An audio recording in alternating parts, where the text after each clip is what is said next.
So what are the benefits of gaining personal development skills? Let's dive into that together. Stick with me to the end. You're going to see why personal development is the best investment that you can make in almost everything that you're doing.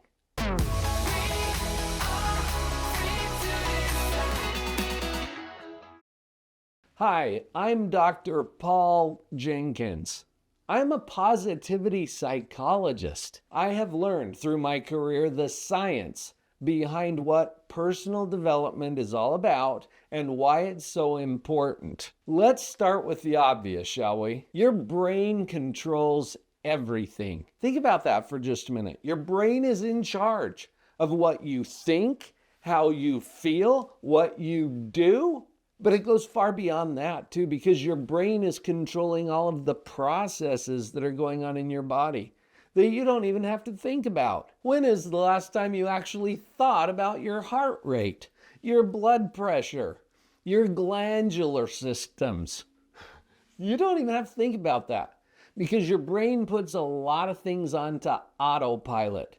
Now, this is good to know. Because your brain is in charge of everything, it has to be really efficient and not bother you with having to think about all of the things that your brain's in charge of. In psychology, we call these neural pathways. Think of it kind of like a cruise control or an autopilot that helps to keep things running without you having to worry about it. When we realize that our brain is automatically programming these neural pathways, it actually puts us in position to choose what direction those pathways will go. But here's the kicker.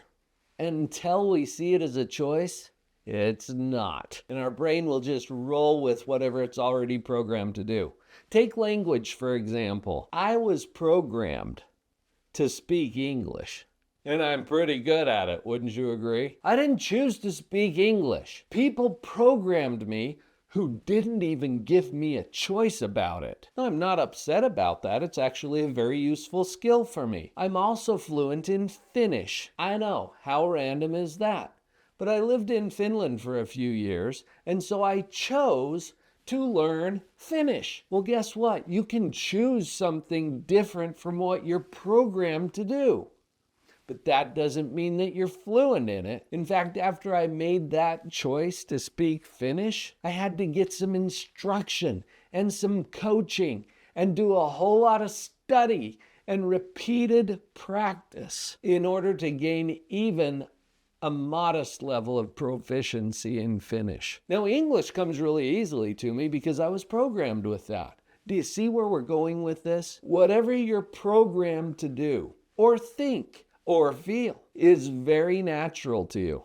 And you don't even have to think about it because it's already set up on those neural pathways. You might choose, like I have, to work on some personal development skills that you know will transform your life if you could really implement them. Knowing that you want to, even choosing to do it, is not enough. You have to actually put some kind of process in place to reprogram your neural pathways or program whole new neural pathways for whatever it is that you want to implement as your new skill. As you develop these new skills, you no longer have to be hijacked by emotions. You no longer get pushed around by life. Instead of your thoughts driving you, you can start driving your thoughts. And the most productive people on the planet have learned how to develop personal development skills. I spend quite a bit of my time professionally speaking at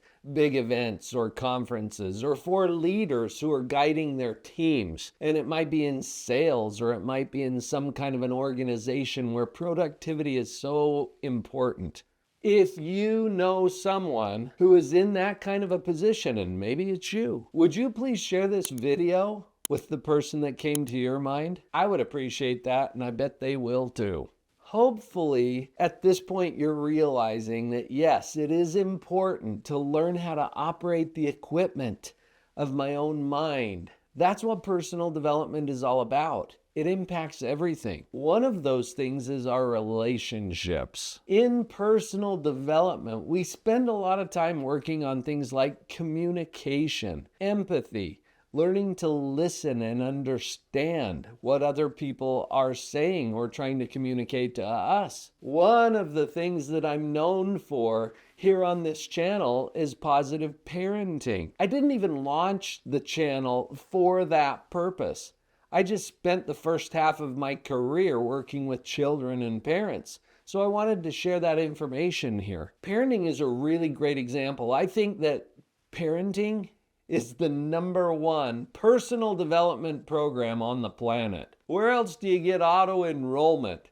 Lots of opportunities for practice, huge rewards, huge risks. Parenting will teach you things about your own mind that you never even knew. I can't even tell you how many parents over the years have come to me and said, why do I lose it so fast with my kids? I promised myself that I'd be this patient, empathic person, that I would be the kind of parent that I really wanted my kids to have. I don't know if this is good news or bad news for you, but actually jumping into that personal development program is the best way to become the parent that you promised yourself that you would be. And this is true in leadership too. Many of these leaders that I coach have shared that once they got into that position, they realized that they were lacking knowledge that they'd never learned in their industry because now they're working so closely with people. Personal development and professional development, they're the same thing because it's a person that's in the profession. The more we can do to build up this, our #1 asset, ourselves, the better we can show up for everyone that we lead. Before we wrap up today, you need to know this as well.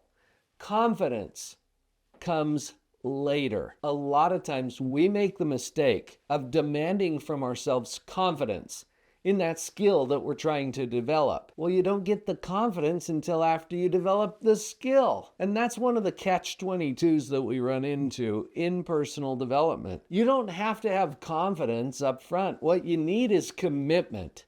Commitment and courage. And notice that courage implies fear. I just signed up a couple of weeks ago for a new skill building boot camp that I've been anticipating for a while. I don't feel confidence in the skill that I'm going to work on. I will at some point, but it requires courage first and commitment. I tell all of my clients, you can tell if someone's committed by 2 documents: their calendar and their bank account. That's how we know you're committed. Courage implies fear. You don't know that you can do it yet. That's okay. Feel the fear and do it anyway. That's the title of a brilliant book by Dr. Susan Jeffers. And I think that title captures it. Feel the fear and do it anyway. Courage implies fear. I remember one of my coaches, Dan Sullivan, telling me this. What's the difference between courage and confidence? And I love Dan's answer to this. Confidence feels good. Courage doesn't. That's why we really admire those who have it. The good news is you've got this. The bad news, the confidence comes later. Are you ready to lean in and learn what's next for you on your personal development? Go watch this video next, where I talk about a free web class on the power of positivity. I think you're really going to like it.